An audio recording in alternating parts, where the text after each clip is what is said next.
Bears versus Lions. Chicago heads to Detroit to take on the Lions. The Lions here are laying 6.5, total at 46.5. Now, I always say that two things can both be true at the same time, even if they conflict. So on one side, we had J.J. McCarthy, rookie of sorts, started with the jitters. On the other side, the Bears defense controlled the entire game, controlled the line of scrimmage, suffocating pressure, pick six. But then what had happened was Caleb just couldn't convert, right? He couldn't extend drives. So which is it? Are both right? The second half belonged to JJ, right? JJ had that aha moment. And you typically see that aha moment from a young quarterback when the thing starts to slow down, when they start to trust their reads, when they start to trust their talent, when they start to trust their offense. And at that moment, Chicago's defense looked like Swiss cheese. So here's the question. Is it more so the Chicago's defense? Do we just not trust it? Or were they just on the field for too long because of their offense, because of their quarterback? I think it's a little bit of both. And if you didn't see, J.J. McCarthy not only had an aha moment, he found confidence in the huddle. Aaron Jones came, and you might have seen an interview. He said, "Where would you guys rather be? I want to be right fucking here with you." And bam, they took over the game. Now it's NFC North. It's Bears Lions. You know where I'm going with this, Jay? It's got to be Gibbs. Well, it's not David Montgomery. I'm out on that. So yeah, you tell me. We're done with Monty. It's got to be Jahmyr Gibbs in this game. It's a bounce back spot. I'm going for his combo yards here, rushing and receiving. The total's over 100. Sounds insane, but it's not. It's an over number, 105 and a half, or excuse me, 101 and a half yards. We're going over. Last week, we saw the horrendous Lions performance, Ben Johnson's departure. I expect a massive improvement here as the talent is still on the roster. What we do know, maybe the most electric running back in the NFL, Gibbs, still on this roster, and he's going to get his touches. Gibbs' longest play from scrimmage last week in 19 touches was 6 fucking yards. 6. He may never do that again or be limited to like that in his career. He's going to break out big time in this game. Multiple long gains. I love this line. It's an over line. Lions dominate. Gibbs runs wild. Over 101 and a half rushing and receiving yards. And first one of the year on player performance. Book it, baby. So where's the advantage in this? Is the advantage for the Detroit Lions and the defense, knowing Ben Johnson's tendencies, or is the advantage more so for Ben Johnson and the Bears defense, knowing the Lions' tendencies? That's a good one. I think it's advantage Lions. They know his philosophy, and even no. You hope it's advantage Lions. You know what I'm saying? But you know what they say, shit in one hand, hope in the other. You know what I'm saying? I will take the hope. Yeah. I gotta lean Detroit here. I think the line should be bigger than it is. I don't know. Are you saying that the Lions might not cover this? Well, here's what I know, right? So I'm completely off by Monty anytime touchdown. And it's sad, right? It was a national holiday around these parts, right? So naturally, it's going to cash this week, right? Because that's just the way how this shit goes. That's just sports gambling for you.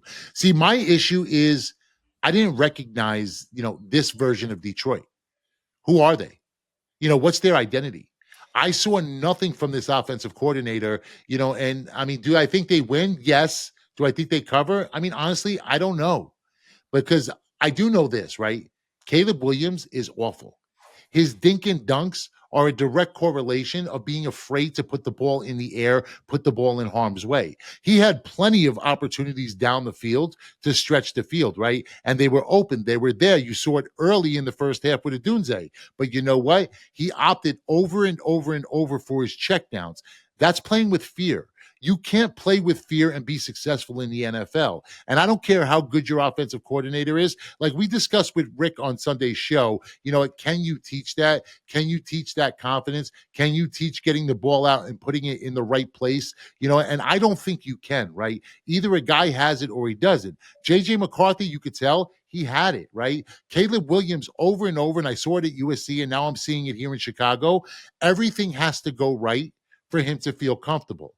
And then he sits there beating his chest with his painted nails as if he did something great because he could, because he picked up 10 yards running or because he completed a 5-yard out to Swift. You know what? I don't see that confidence, and it's hard for me to ever invest in a quarterback who's not confident.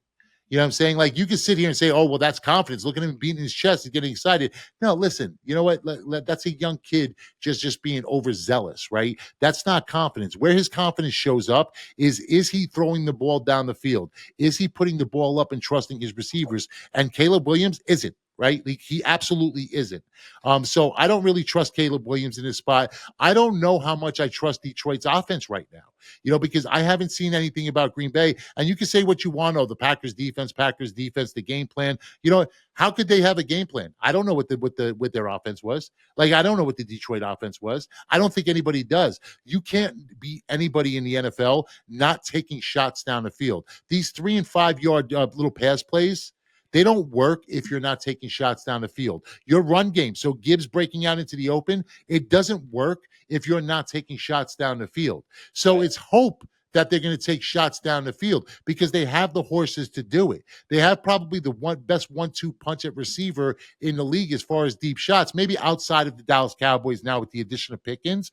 When you have a guy like Williams and you have a guy like St. Brown's, you have to you have to open up the reins on them horses, right? You have to let them horses get out and run. You know what I mean? Or else, what do? They get complacent, they get fat, right? And the run game doesn't happen. The run game doesn't work if you don't. So that's my only fear here, Luke.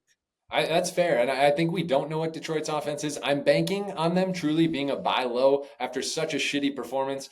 What I do know is Gibbs is going to be the guy to get the ball. So I'm banking, again, on his touches here. He's going to have easily over 20 touches. And what I do love is the Bears, once the Vikings got moving, they were getting gashed in the run game. You saw Jordan Mason, Vikings secondary running back, find huge open running lanes. I think he even had like a 30-yard run. Gibbs is way more elite than Jordan Mason, so I'm all over Gibbs in this spot. I will say this. It looked like he locked into Gibbs as their premier back, and it wasn't a 1-2 punch as it's been in the past, like that thunder and lightning that they had going on the last couple of years. It looked more so it was just Gibbs heavy, and then Monty would come in spots, right? It wasn't rotating series anymore. So, again, I can't get to either side. I mean, obviously, I'll root for your Gibbs props because I just want the Bears losing because the less I have to see Caleb Williams, the better. You know what I mean? Like, nobody's more disgusted. And I had a very small play on the Bears. I just thought it was a good spot. JJ making his first start on the road, national television spotlight game. I thought it was going to be a Bears spot. Caleb Williams now with another really good offensive-minded head coach. I thought he would put Caleb in position to be successful, and he did just that, right? Like, he had the opportunities. There is no way that the Bears don't win and cover that game by 2 touchdowns, and yet, Caleb Williams looked bad. The Lions' offense looked stale and boring. So I don't really know where to go with this, but that's why they call you the prop master. So we'll say Gibbs. Now, what's your best prop with Gibbs? Is yardage, his all-purpose? How do you like this? Yeah, the reason I went all-purpose, it's a super high line. It's going to draw people to take the under. It's 101.5 rushing and receiving yards. Nobody in the league is going to have that. Maybe Saquon on a nice night, but the reason you take the over here, he had 10 catches last game, only accumulated 30 yards. But if the dude's getting 10 catches and at least 10 rushes, like, give me the over all day here. He can break a 50-yarder on any play. Yeah, there's nobody better in space than Gibbs. All right, there you have it. Cavaliers Pro Football Triple Crown. 3 NFL games for this Sunday. 3 straight, 3 2-team parlays, 1 week, $99. His Pro Football Triple Crown must go 3-0 or the entire NFL season is free. Cavaliers Pro Football Triple Crown. Link in the description below. Click the link now and jump on the money train.